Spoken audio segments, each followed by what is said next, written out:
Hello दोस्तों, कैसे हैं आप लोग। आप सभी को राज राज कॉमिक्स की तरफ से नमस्कार। तो चलिए दोस्तों, शुरू करते हैं नागराज के पहले कॉमिक्स, नागराज का दूसरा पार्ट। लेकिन शुरू करने से पहले अगर आप मेरे चैनल पर नए हैं तो कृपया मेरे चैनल को सब्सक्राइब करना ना भूलें और बेल आइकन भी दबा दें ताकि आपको नए वीडियो की नोटिफिकेशन समय पर मिलती रहे। तो चलिए दोस्तों, जब तक इस पेड़ की शाखा पर मेरा पाँव जमा हुआ है तुम इसे उठा नहीं सकते। यह तो कोई सन्यासी है सफेद बालों वाला। यह पेड़ तुमने गिराया है? हाँ, मैंने गिराया है और मैं ही इसे हटा सकता हूँ। तुमने ऐसा क्यों किया? वह मूर्ति चाहिए। ओह, तो यह बात है। मेरा रास्ता रोकने का अर्थ जानते हो? तुम जैसे इंसान का कोई रास्ता नहीं है हुआ करता। तुम भटके हुए इंसान हो। कहीं यह बाबा गोरखनाथ तो नहीं? तुम सही सोच रहे हो बालक, मैं ही गोरखनाथ हूँ।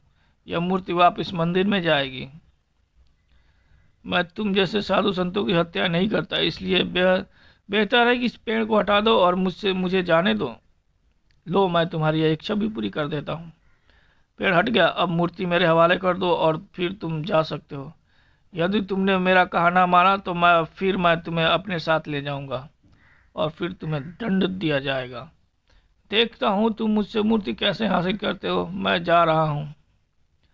लेकिन ओह, मेरे गले में फंदा। मेरे सारे नाग वापस पलट रहे हैं। उसके कंधे पर काला नेवला बैठा है। काला नेवला शिकांगी।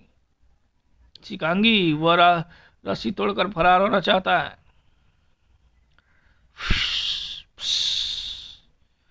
शिकांगी नेवले का धारक बहुत बड़ा जादूगर होता है। मैं इसकी असीमित शक्ति का मुकाबला नहीं कर सकता। मुझे भाग जाना चाहिए। शिकांगी नागराज की तरफ घूमने लगा। ओह, इसने मेरे चारों तरफ जादुई लकीर खींच दी है। तभी ठाक, नागराज बेहोश हो गया। भटके हुए लोगों को सही मार्ग दिखाना उनके लिए सबसे बड़ा दंड होता है।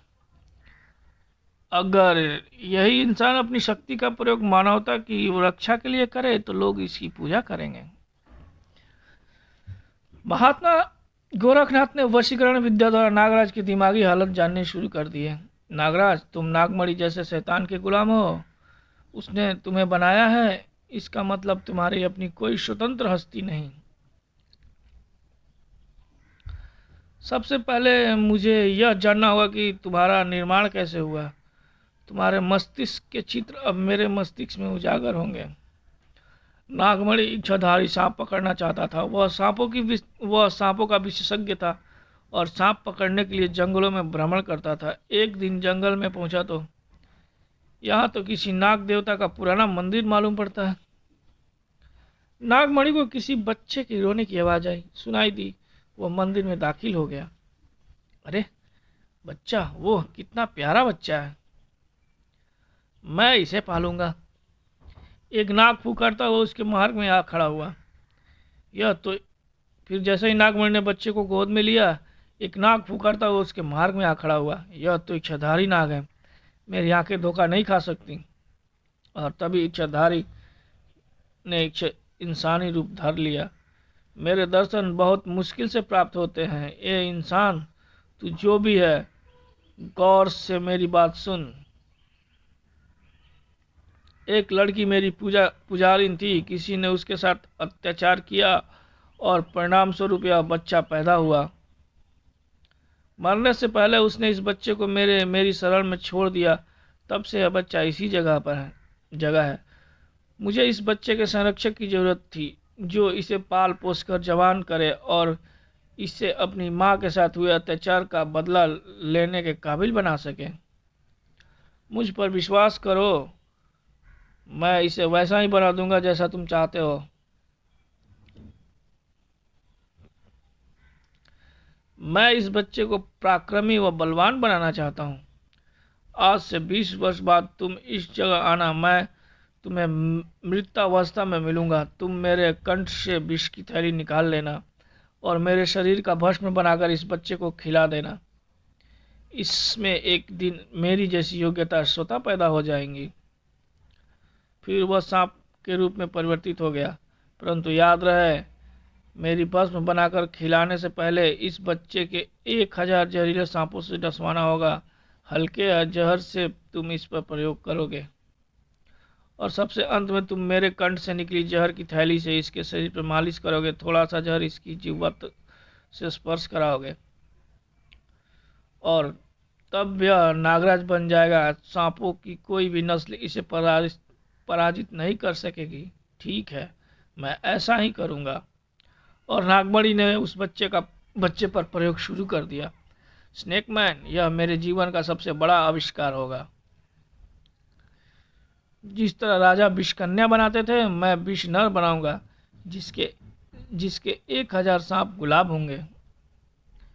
नागमणि ने उस पर अपने जहरीले सांपों का प्रयोग प्रारंभ कर दिया। इसमें गजब की क्षमता पैदा होती जा रही है। धीरे धीरे इसकी क्षमता बढ़ती जाएगी। नागमणि के घर में ही नागराज बड़ा हुआ। अब वह वक्त आ गया जब इच्छाधारी की भस्म इसे खिलाई जाए। ओह अभूतपूर्व! इसके जिस्म की रंगत बदलने लगी। कुछ दिन बाद यह एक खौफनाक नाग की तरह नजर आ रहा है जिसका चेहरा इंसानों जैसा है। मैं सफल हो गया। नागराज पर मेरा अंतिम प्रयोग बाकी है।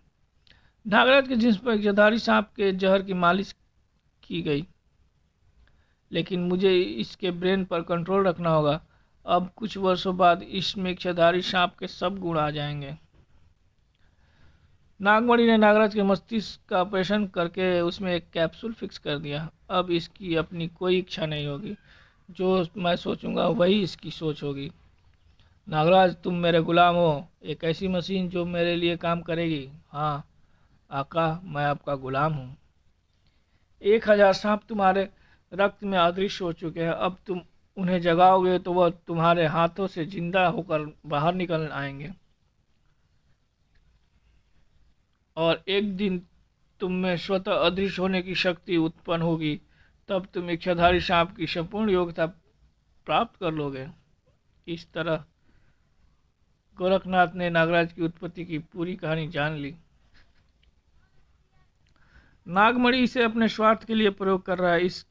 इसके मस्तिष्क का कैप्सूल निकाल देना चाहिए। गोरखनाथ ने योग विद्या से नागराज के मस्तिष्क का ऑपरेशन किया और पिरोया गया कैप्सूल नष्ट कर दिया है। यह है वह कैप्सूल। जब नागराज को होश आया, अब तुम ठीक हो? तुम कैसा महसूस कर रहे हो? बहुत तरोताजा, जैसे कोई बोझ हट गया हो। क्या तुम आतंकवादी गिरोह के लिए अब भी काम करोगे? क्या तुम अब भी नागमणि के गुलाम हो? मैं किसी का गुलाम नहीं। वह सारे दृश्य मुझे याद आ रहे हैं। मुझे कितने भयंकर अपराध कराए जाने वाले थे, लेकिन असली जंग अब से शुरू होगी। मैं दुनिया से आतंकवादी गिरोहों का सफाया कर दूंगा। मैं इन गिरोहों के सरदारों को पहचानता हूँ। ये लोग अब अधिक दिनों तक धरती पर नहीं रह सकेंगे। इसे सजा मिल गई। यह सही रास्ते पर आ गया। आपके चमत्कारी सिकांगी नेवले ने मुझे घेर लिया था। अगर यह देवता तुल्य नेवला आपके पास न होता तो मैं आपके काबू में नहीं आता। काला नेवला सिकांगी नस्ल का होता है जिसके दर्शन भी दुर्लभ होते हैं। यह नेवला वशीकरण शक्ति का स्वामी माना जाता है। यह अपने आप में बहुत बड़ी जादुई शक्ति है। जंगली लोग इसकी पूजा करते हैं और जादूगर अपनी कला के लिए इसकी साधना करते हैं। यह नेवला गोरखनाथ ने बड़ी साधना से प्राप्त किया था और जब यह सिकांगी उनके पास था, वह रहस्यमय शक्तियों का स्वामी बन गया था। मुझे सिकांगी ने इस बात की सूचना दी थी कि तुम मूर्ति चुरा कर भाग रहे हो और किस रास्ते से भाग रहे हो। जाओ, सिकांगी की कृपा से तुम आजाद हो गए हो। मैं आपको कभी नहीं भूलूंगा। आप सचमुच देवता हैं। न जाने मुझसे कितने अपराध होते और न जाने कब तक मैं उस नागमणि की गुलामी करता रहता। और जब भी तुम्हें मेरी आवश्यकता पड़े तुम मुझे याद कर लेना। तुम मुझे अपने मस्तिष्क में खड़ा पाओगे। जाओ, मेरा आशीर्वाद तुम्हारे साथ है। नागराज का नया जन्म हो चुका था। उससे बाबा गोरखनाथ का आशीर्वाद प्राप्त था और वह आतंकवादी गिरोह के विरुद्ध उठ खड़ा हुआ था। अब देखना यह है कि उसका निशाना सबसे पहला कौन बनता है। उधर गोरखनाथ ने मूर्ति को यथास्थान उसी मंदिर में स्थापित कर दिया। मूर्ति तत्काल लौट आने से सांप्रदायिक हिंसा रुक गई और कबीलों में गोरखनाथ की जय जयकार होने लगी। नागराज अपने सफर पर निकल पड़ा। तो चलिए दोस्तों, मिलते हैं नागराज के दूसरे कॉमिक्स विशेषांक में। तब तक के लिए नमस्कार, शब्बा खैर।